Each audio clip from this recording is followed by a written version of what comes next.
উনি মামলা খাইতে খাইতে ওনার জীবন শেষ। প্রথম সমস্যা কি আমি আপনার বলি, দেন লাইসেন্স দেন আপনার। ওনার কতগুলো সমস্যার জন্য উনি মামলা খায়, আর উনি গরিব মানুষ, কি জন্য এখানে প্রবলেম আছে, কিছু ওনার জটিল প্রবলেম আছে, এর জন্য উনি মামলা খায়। আমি আসলে যদিও এইসব বিষয়ে এক্সপার্ট না, কিন্তু উনি যেটা বলছে যে আমার বিআরটি লাইসেন্স রেনু করে দেয় না, কারণ কি? কারণ ওনার হচ্ছে পায়ে সমস্যা, কারণ উনি হচ্ছে এই আপনার পুরো অর্ধাঙ্গ অবশ। এই যে এটা কি আপনি যখন অবশ আছিলেন, অর্ধাঙ্গ যখন অবশ আছিল, তখন আপনার এই লাইসেন্স করে দিছে? দিয়ে বাইর করছে। আমি কুরিয়ার থেকে আপনি সুস্থ ছিলেন? না না না, আমি এই অবস্থায় আছিলাম। আচ্ছা দর্শক, এই ওনার যে লাইসেন্সটা দেখতেছেন আপনারা, এই লাইসেন্সটা উনি পাইছে হচ্ছে যখন অর্ধ অঙ্গ অবশ। উনি হচ্ছে পা হাত এখান থেকে নিয়ে পা পর্যন্ত কোনো কাজ করে না, উনি হচ্ছে ব্রেক মারতে পারে না, কোনো বোধ পায় না। এর জন্য ওনার হাতে হ্যান্ড ব্রেক সিস্টেম করে নিচ্ছে, দেখেন দেখাই, হাতে হ্যান্ড ব্রেক সিস্টেম করে নিচ্ছে। এটা দিয়ে ব্রেক করেন না, এটার যে ভিতরের দিকে ওই যে চাপ লাগে নাকি, ব্রেকের চাপ দেন তো, ব্রেক মারেন তো, চাপ দেন, ব্রেক মারেন, ব্রেক হয়েছে না? তো ঘটনা হচ্ছে ওনার হাতে ব্রেক করে, উনি শারীরিক ভাবে অক্ষম, এর জন্য হয়তো লাইসেন্স দেয় না, না কি জন্য লাইসেন্স দেয় না আমি জানি না। আর উনি যদি অক্ষমই হইতো তাহলে তখন লাইসেন্স দিল কেন? মানে যখন প্রথম সে এই অবস্থায় তো আপনি লাইসেন্স বানাইছেন নাকি? জি জি জি। এখন লাইসেন্সের রেনু করতে পারতেছে না, প্রথমত এটার জন্য মামলা খায়। আরেকটা ভুল করে উনি, এটা হচ্ছে ঢাকা মেট্রো নাই ওনার নাম্বারের মধ্যে, ইকুরিয়া থেকে নাম্বার করছে, গাড়িটা হচ্ছে সিআরপির গাড়ি, মানে ওনার সিআরপি দান করছে গাড়িটা। তো এর জন্য উনি অনেক সমস্যা। একটা মামলা খাইলে 6,000 টাকা নাই, গরিব মানুষ, আপনারা তো বুঝেন। একটা মামলা যদি 6,000 টাকা হয়, এই ধরনের মানুষ দ্বারা 6,000 টাকার মামলা উঠাইতে কত দিনের ইনকাম যায় একটা মামলা উঠাইতে? আমার কয়েকটা মামলা স্লিপ দেখাইছে যে ওনার সমস্যা হচ্ছে ওনার বিআরটির লাইসেন্স রেনু করতে পারতেছে না। উনি বিআরটি থেকে ছিলেন আপনি? গেছিলাম, আমি বহুবার গেছি, অনেক জায়গায় গেছি। আমি মিরপুর গেছি, আমি কুরিয়া গেছি, যেটা বিশ্ব রোড, ওই জায়গায় গেছি। আর লাইসেন্সটা করে দেন না কেন? কি জিজ্ঞাসা করেন না আপনি আমাকে কেন লাইসেন্স দিচ্ছেন না? আমার কিছু বলে না, কয় আমরা দিতে পারবো না। তো আমার আবার বলছিল যে তুমি যদি হেড অফিসে যাও, ওই জায়গায় গিয়ে হয়তো একটা সমাধান পাইতে পারো। হেড অফিস মানে কি? হেড অফিস সিআইটি এর একটা হেড অফিস আছে, ওই যে আগে এলেন বাড়ি আছিল, এখন যেমন ওই যে ওখানে আপনি গেছিলেন? আমি গেছিলাম, কিন্তু ওই জায়গায় আমি কোনো পাত্তা পাইনি।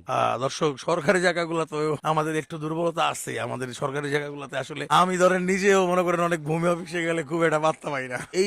এইটা হচ্ছে, এই যে দেখেন, এই যে লাইসেন্সটা উনি রেনু করতে পারতেছেন, এর জন্য মামলা খাইতেছে। একটা মামলার বিল হয়ে যায় মাঝে মাঝে, বারবার মামলা খাইলে 6,000, 8,000, 10,000 টাকা। তো উনি একটা প্রতিবন্ধী মানুষ, শারীরিক ভাবে অক্ষম, ওনার পা এই কোমর থেকে নিয়ে পা পর্যন্ত কাজ করে না, যার কারণে উনি হচ্ছে লাইসেন্সের রেনুটা পাচ্ছে না। কিন্তু আমার কথা হচ্ছে, যদি এই কারণে না পায়, তাহলে প্রথম কেন ওনারা লাইসেন্স দিল? ব্যাপারটা হচ্ছে, প্রথম যেহেতু ওনারা লাইসেন্স দিছে, শারীরিক ভাবে অক্ষম থাকা অবস্থায় কিন্তু সে লাইসেন্স পাইছে, কিন্তু এখনো সে শারীরিক ভাবে অক্ষম, কিন্তু বিআরটি ওনাকে লাইসেন্স দেয় না। আর লাইসেন্সটা আপনারা কে করে?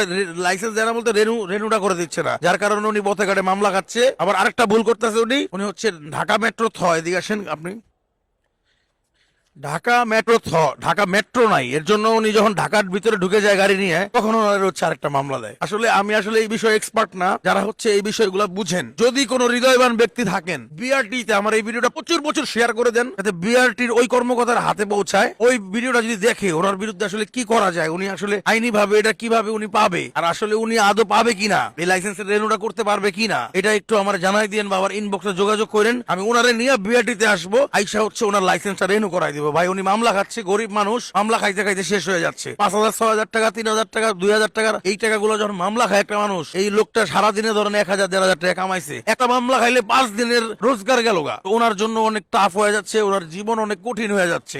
আমি বলবো বিআরটির যে কর্মকর্তা ভাই এই ভিডিও দেখবেন, প্লিজ ভাই আমাকে একটু নক করবেন, এটা আইনি প্রসিডিউর কি আছে, বা এটা উনি কিভাবে পাইতে পারে, উপকার করে ওনার জীবনটা একটু সহজ করে দেন ভাই, প্লিজ। আর আপনার নামে আছে গাড়ি, কি সিআরপি নামে আছে ভাই? এই গাড়িটা উনি দান, একটা সংগঠন তারে দান করছে গাড়িটা। উনি, সে হচ্ছে আর অচল, কোমর থেকে নিয়ে পা পর্যন্ত অচল, সে হাতে ব্রেক করে, গাড়িটা হাতে ব্রেক করে, অচল দেখে। তো এই মানুষটার জীবনটা একটু সহজ করে দেন ভাই। ঊর্ধ্বতন কর্মকর্তা প্রচুর মানুষ আছেন, আমার ভিডিও দেখেন, বা ভিডিওটা শেয়ার করে ওই মানুষটার কাছে পৌঁছে দেন, যার কাছে গেলে উনি এই লাইসেন্সটা রেনু করতে পারবে, যার কাছে গেলে এই লাইসেন্সটা রেনু করতে পারবে। আপনারা শেয়ার করে ওই পর্যন্ত পৌঁছায় দেন ভাই, প্লিজ। বিআরটির কেউ যদি দেখেন, তাহলে আমার একটু নক দেন, এই প্রবলেমটা থেকে যেন বের হইতে পারে। গরিব মানুষ, অর্ধঙ্গ অবশ, এই কোমর থেকে অর্ধঙ্গ অবশ, এই জায়গা থেকে অন্তত তার লাইসেন্সটা রেনুর ব্যবস্থা করে দেন ভাই। আপনি হচ্ছে শুনেন, ঢাকা মেট্রো আপনার মেট্রো নাই, এর জন্য আপনি ঢাকায় চালাইতে পারেন না, এই ব্যাপারটা আমি আসলে অতটা অবগত না। আপনি হচ্ছে যদি জেনে থাকেন, তাহলে একটু এই জিনিসটাও কি সলিউশন করা যায় কিনা। আর যদি নিয়মে থাকে, আইনে থাকে, যে আইনটাকে আমরা সবসময় সম্মান করি, আইনে যেটা থাকে, আইনের ঊর্ধ্বে তো আর কেউ না, আমি আপনি সবাই আমরা আইনের ঊর্ধ্বে না। এই যে দুইটা কাগজ, এই দুইটা কাগজ প্রতিবার আমি নিজেই রেনু করি। আমি বিএটিতে যাই টাকা টাকা দিয়ে রেনু করে লই। এটা হলো ফিটনেস, এটা কত লাগছে আমার এবারকার লাগছে 14,000 টাকা। আর এটা হলো টেস্ট টোকেন, এটা লাগছে 2700 টাকা, প্রায় 3,000 টাকা। এই 17,000 টাকা আমার কাছে ছিল না, আমার কাছে অল্প টাকা ছিল। আর বাকিটা মানুষের কাছে ধার দেনা কইরা এই কাগজটা আমি ঠিক রাখি, কিন্তু হ্যাঁ যে ধার দেনা করছি হ্যাঁ এই অবস্থায়, এত করুণ অবস্থা আমি তারপরও আবার মাঝখান দিয়ে মামলা, ওই মামলাটা ভাঙ্গাইতে আমার কেমন মনে করেন কলজের মধ্যে একটা আঘাত লাগে। নামাজ পড়া আপনাকে দোয়া করবো, আর আমি যতদিন বাঁচছি যাতে না খায় ওনার লাইসেন্সটা রেনুর ব্যবস্থা করে দিয়ে একটু বিআরটিতে থাকেন। উনি শারীরিক ভাবে অক্ষমের জন্য সে লাইসেন্স রেনু করতে পারবে না, তাহলে শারীরিক ভাবে অক্ষম তো তখনও ছিল, তখন কেন লাইসেন্স দিল বিআরটি তাকে? এটা হচ্ছে আমার প্রশ্ন।